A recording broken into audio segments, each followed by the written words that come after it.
Hello, welcome back to Thrive Yoga Fit Transformational Coaching. This is Erin, and I just got done with doing 2 back-to-back yoga wall sessions. We have the Great Yoga Wall, I think is the proper name, but basically you get to hang from the wall and use different strappies to bring your body into alignment and open it up and like decompress your spine. It's so good. So we've had it at the studio for a while, but you know, I am like Vishnu with the many arms doing many things, but I ran out of arms. So it took me a little while to feel comfortable to teach on that space because, you know, I'm not going to teach anything that I don't know from within the framework of my body. So I took some private lessons, I studied, I have been working on it myself, and then I took some other classes. So yeah, so I'm all like fresh with that good yoga glow. So maybe you notice, or maybe you just hear it in my voice. Today I wanted to do a quick podcast about the power of momentum. So just want to share a little story. So I'm going to India. I was going to go in March, which would be tomorrow. And there was a little discrepancy in my passport. You know, I was married, so like married name was on there and then like new name. So, and then I had applied for a new passport and anyways, there was kind of a lot of confusion and it's really hard to get a hold of some of these governing bodies' offices. So I finally got a straight answer and it was really good that I decided to postpone my trip until May. Because I probably would have been deported, which is not a good look. But anyways, just starting that process of changing my name back from my married name to my maiden name, just seemed daunting to me. You know, if it comes to numbers and paperwork, I really have to coach myself and do mental gymnastics. You know, everybody has their thing that they avoid: technology, numbers, and paperwork. And I'm sure there's not a lot of people that are like, yay, click heels in the midair, paperwork and taxes and stuff. But like, you know, for me, it is a point of anxiety. Anyways, my good friend, Laura, who's also our studio manager, she, you know, just kind of helped me by holding my hand, almost literally, and just like printing everything out. Cause I sent her, I was like, okay, these are the papers that I need to do. And just assisting me in like calling a couple of places and, you know, just like hashing things out with me. And that tiny bit of momentum and like that act of kindness set a fire underneath my ass to get everything done. It made it more manageable. It felt like I had a friend with me to help me unpack everything. And so it went from this huge mountain in my mind that literally every time I would open it up, and it was, I mean, this went on for years, y'all. I would just get overwhelmed and I would just like push away and shut it down. And then I'd drop it from my to-do list from up here and all the way down in here. So, you know, the kindness of a friend helped me to get going. I find that I use momentum with getting things done on my to-do list pretty often. So for example, I do like a little sandwich. I will look at my to-do list and I kind of scan and see, okay, what is something that's easy to tick off? I can get it done quickly, you know, regularly or relatively painlessly. And so I'll choose that and boop. And it's like I have that little dopamine pop.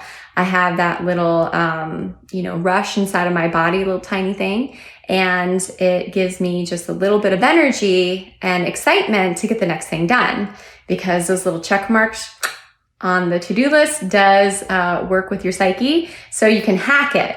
So I'll start with one that's easy, a little one. And then I will, if I need like another easy one, I'll do that. And then because I already have those good feelings flowing through me, then I'll go to the hard thing. Now, as I just mentioned, that doesn't always work for like big daunting tasks for me, because I tried it and that didn't work. It worked with other things though, other things that I was putting off that I got done. So this particular thing, it was really nice to have a friend hold my hand. And honestly, I don't do that too often because I just like to be independent.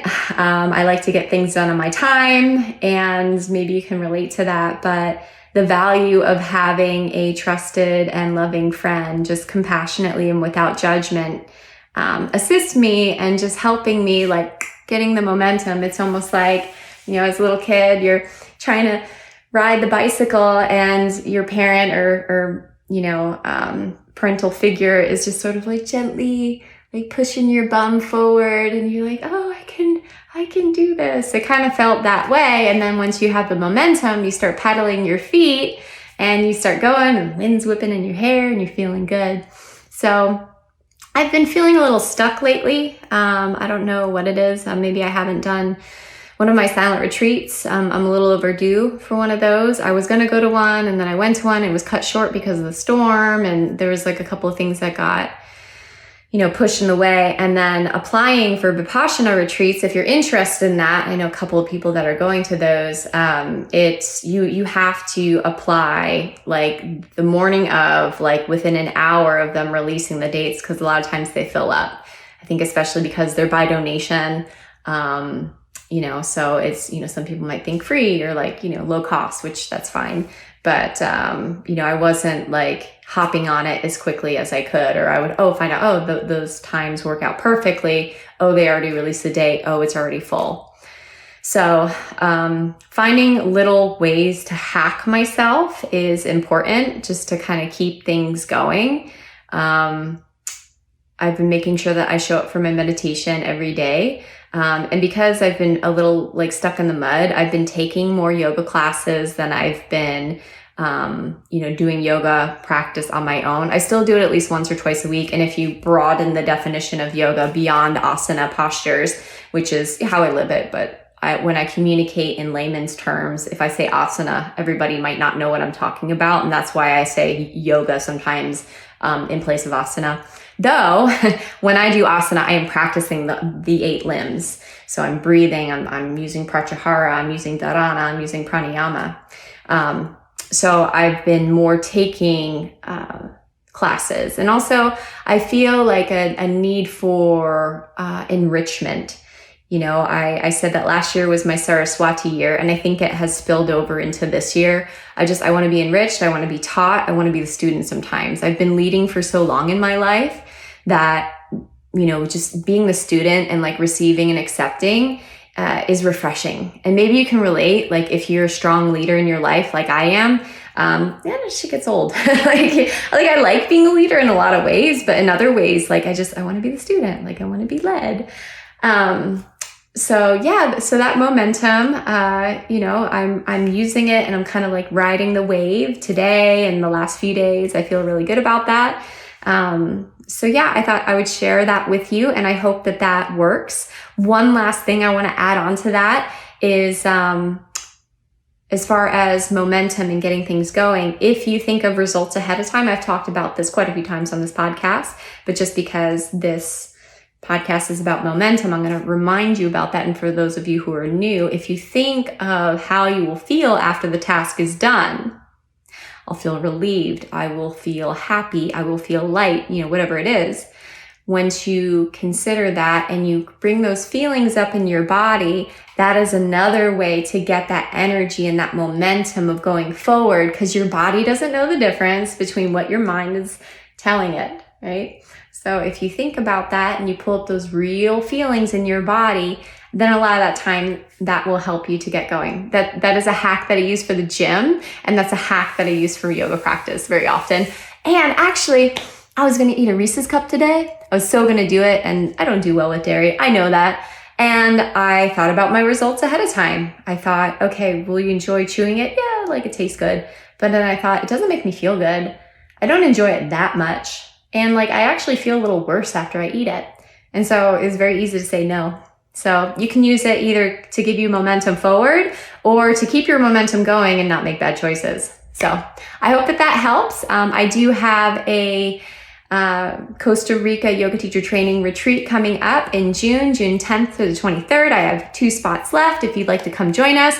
We've rented a giant mansion house. I'm going to be teaching life coaching as well as yoga, asana, philosophy, mantra, mudra, in the Ashtanga method. So if you're curious about that, we have such an awesome group going.